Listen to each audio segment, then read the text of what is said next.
This is Ian Cameron for Sportsbook Review with your NHL Early Lines report for the games taking place on Thursday, October 20th. It's a busy Thursday slate. That's usually the norm during the NHL regular season. So let's get down to talking about several of the key games on the Thursday slate. Let's begin with Anaheim, Philadelphia, an interconference matchup, and the Anaheim Ducks, a perennial playoff team in the Western Conference. They're not off to the start that they were hoping for with the return of Randy Carlyle as their head coach. That goes without saying.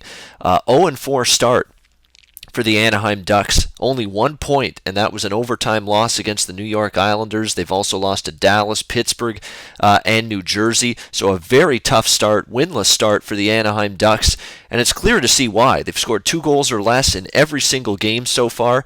A lot of their big guns really haven't gone yet for this Anaheim team. You know, they've got to get some more scoring, I think, from Perry and Getzlaff. Getzlaff's been good, 4 points, Perry 2 points, but after that, you're not getting any production from any of the depth forwards on this Anaheim team, and it's been a major, major problem for them. And now they got to take on a Flyers team that, have started on the road so far in every single game this season themselves, playing LA, Arizona, Chicago, going 1-2 in those games, now back in Philly playing their home opener. So it's a pretty interesting situation here for the Flyers. I think something that does favor them. I just can't back Anaheim until I see evidence that they're able to find some secondary scoring, which has really been a problem for them early on here in the season. I'd lean to the Flyers there, about -120. Is the price in that one. San Jose, Pittsburgh. No line yet as of this recording for the game on Thursday between the Sharks and Penguins. It's a Stanley Cup final rematch. First meeting between these teams since Pittsburgh took down San Jose in 6 games to win the Cup last year.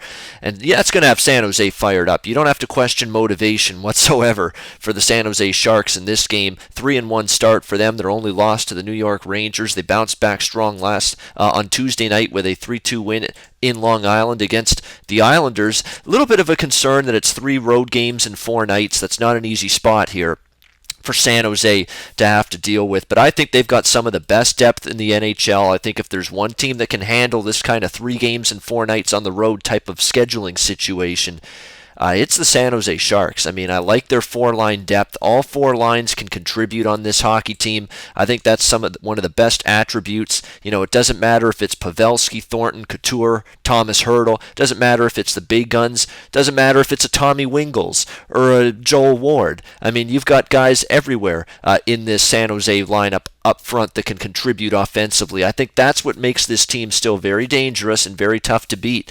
And now Pittsburgh, don't look now, but after a solid 2-0 start, they've dropped 2 straight games this week, losing to Colorado and Montreal. And the injuries are starting to already rear their ugly head for this Penguins team so early in the season. Of course, Sidney Crosby, the captain, hasn't played yet due to a concussion. They were already without Matt Murray, their number 1 goalie. That's forced Marc-Andre Fleury to have to take over with the heavy workload. And now you've got Connor Sheary, very good young forward for them, questionable for this game with an eye injury. And now Chris Letang, who left the Montreal game with an upper body injury. No sure thing that he's going to suit up for the Penguins here against San Jose. So all of a sudden the infirmary from an injury standpoint building up for this Penguins team. That's a concern. Probably interested in backing the Sharks here. Obviously play Stanley Cup Finals revenge, although it's worth noting that angle hasn't been as strong in recent years. Blindly betting the team in revenge mode for losing to them in the playoffs the year before hasn't been as successful as it was in the past. But more so, this is not so much about the angle of the revenge. It's more so Pittsburgh's banged up. It's more so Pittsburgh struggled a little bit in their last 2 games. Particularly taking too many penalties. I know that's not something that Mike Sullivan's happy with, and San Jose's capable of making you pay with their power play. So I think San Jose, obviously motivated, but I think they could take advantage of these Penguins injuries that they're dealing with. Penguins on a mini 2-game slide, so we'll lean San Jose. Interesting to see where the price comes out there in that one. Colorado, Tampa Bay, next game on our Thursday breakdown. Colorado Avalanche, they're on a little bit of a road trip right now. They played in Pittsburgh Monday night, lost that game or won that game rather, 4-3 in overtime. Washington, the night later on Tuesday, Colorado loses 3-0, gets shut out, and gets 18 shots on goal in that hockey game. That's an average of 6 shots per period. That's just brutal. In terms of sustaining any sort of offense, forecheck, zone time, quality chances, none of that from the Colorado Avalanche in that loss to Washington. We'll see if they can start to get this offense kick-started again against Tampa Bay. Tampa Bay, 3-0 start to the season. With wins against Detroit, New Jersey, and Florida, a shootout win against the Panthers the other night, 2-0-1 over the total. I still think Colorado looking like an over team right now. It's a team that's still giving up way too many shots. Look at these first 3 games for Colorado: 28 shots allowed, 31 shots allowed, 40 shots allowed. I question their depth on defense in terms of being a good shutdown team. I still don't see that. And goaltending, Semyon Varlamov is capable of a great game. He's also capable of a very, very mediocre game. So I've still got issues about the Calvin Pickard and Semyon Varlamov goaltending duo here for this Avalanche team. So this is a game that might also be able to find its way up and over the total, 5.5 the total with about even money juice attached to it. Maybe a lean to the over in that one. I'm certainly not going against Tampa, a team that I think is a legitimate force to win the Eastern Conference. As good a chance as anyone, good a chance as Washington, as good a chance as Pittsburgh, as anyone else in this conference for the Tampa Bay Lightning to be playing in a Cup final next June.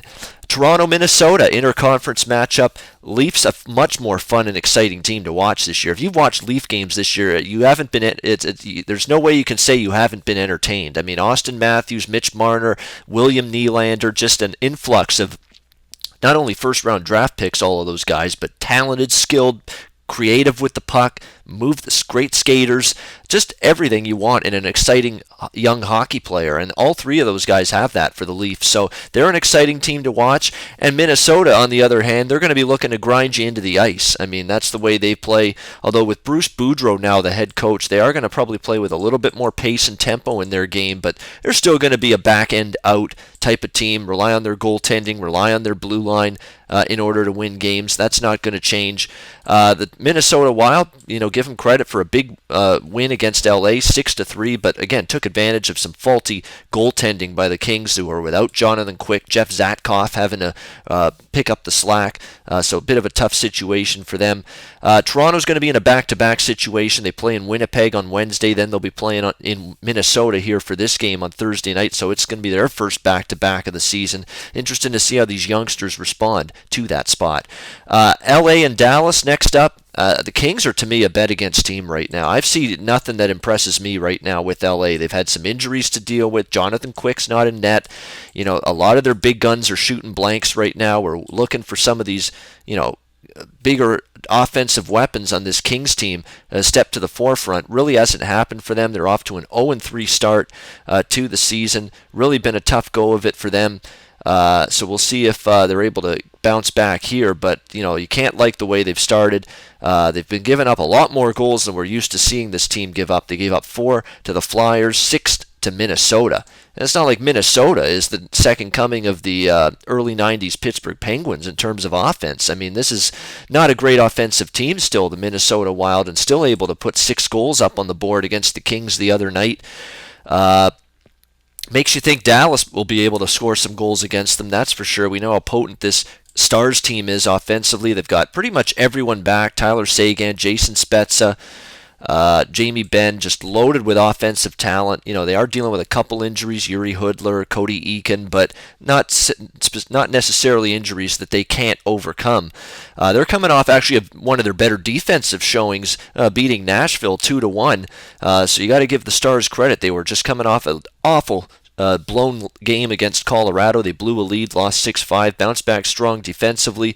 We'll see how this one goes, but you don't see Kings games totaled at 5.5 very often. I think Dallas being in this matchup, being the high-scoring team that they are, probably leads to that. So tough call from a totals perspective, but even at -145, -150, it's not great value on the Dallas side, but if I had to bet it, I'd still only look to lay the price with Dallas. I just have some major concerns with LA at this point in time.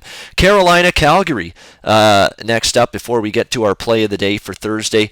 I think Calgary's a team that might go on a little bit of a run. It had been a tough start to them, to their season. They lost 2 in a row to Edmonton, lost to Vancouver on Saturday, 0-3 start. Finally got off the schneid. It wasn't pretty, but they got their first win of the season with an overtime victory against the Buffalo Sabres. I think we might get this team rolling a bit now. They got the monkey and the piano off their back with that first win. I still think it's a team under first-year head coach with the Flames, Glenn Gulutzan, is going to be an improved hockey team this year. Haven't seen it put together yet for this team, but I do think there is potential for them, and they're facing a woe-begotten Carolina team. Carolina can't buy a victory right now.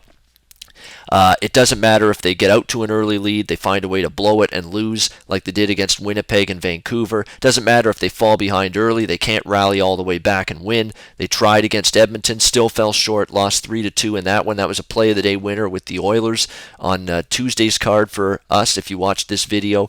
And basically, it's a situation where Carolina, to me, just has a ton of issues. Defensively, not good enough. I do not trust their goaltending. Cam Ward and Eddie Lack, I don't think, are capable number one goalies in this league right now. And it's just a boatload of problems. Their penalty kills struggled, and their defense has struggled, and their offense has been, hit or miss so far. So right now, I can only look to Calgary, even though the price is -150, -155. I think that win does carry over some momentum and confidence moving forward for the Flames, so we'll lean Calgary in that game. All right, let's wrap it up with our play of the day in the NHL for Thursday, October the 20th. We're going to go right to our play of the day selection now. We're going to go to the St. Louis-Edmonton game. It's a game we haven't talked about yet. We're going to talk about it now. St. Louis Blues had a nice first couple of wins to the season. Then they lost against Vancouver, first loss of the season. And you look at this price and you see St. Louis, -120, -125 road favorite. You think of how bad the Oilers have been over the years. You think of how good St. Louis has been over the years, and you think, boy, this line looks cheap. To me, it's a fishy line. I mean, why isn't St. Louis laying a bigger price than this? I mean, they have been the far better of these franchises for the last several years. But I think it's because the betting markets are seeing what I'm seeing. Some growth, some maturity, some improvement, and just some just flat out better play on the ice from the Edmonton Oilers. They're 3-1. Their one loss was when they were fat and happy off a couple of wins against Edmonton. Todd McClellan read them the riot act following that bad loss to Buffalo, and they responded, came out of the gate strong, hung on to beat Carolina 3-2 in their last game. That's a very positive sign moving forward from this Oilers team, and they've actually been able to compete hard with the Blues. I mean, you look at last year, St. Louis in the head-to-head meetings against Edmonton last year, St. Louis was 2-1 against Edmonton, but the one game Edmonton beat the Blues 6-4 here in Edmonton. And guess who the goalie was that night? Jake Allen for the St. Louis Blues. It was Brian Elliott in net for the 2 victories that St. Louis had against Edmonton last year. Of course, Brian Elliott no longer there. He's in Calgary. It was Jake Allen in net for that 6-4 Edmonton win over St. Louis, and he didn't have a good night against this prolific Oilers offense. 6 goals allowed on 27 shots. Not very good. And with this Edmonton team, they're loaded offensively. Connor McDavid, Jordan Eberle, Ryan Nugent-Hopkins. You go on down the list. They expect big things eventually from this Jesse Puljujarvi as well up front. I think it's going to be a challenge here for the St. Louis Blues and Jake Allen, who got absolutely lambasted, I guess you could say, by this Oilers team when he faced them last year. I think there's value at this underdog price. We've used Edmonton twice for play of the day already this season. We're barely a week into the year. We cashed with them in their season opener against Calgary. They rolled the Flames. We had them against Carolina the other night. They beat the Hurricanes. We're going to go back to the well with this Edmonton Oilers team, an undervalued squad once again. Let's take Edmonton plus 105. That's rotation number 18. Oilers plus 105. Play of the day for Thursday, October 20th. All right, that's my look at the NHL early lines for Thursday, October 20th. Go to SBRodds.com. Browse, compare, and shop live odds available at top online sportsbooks.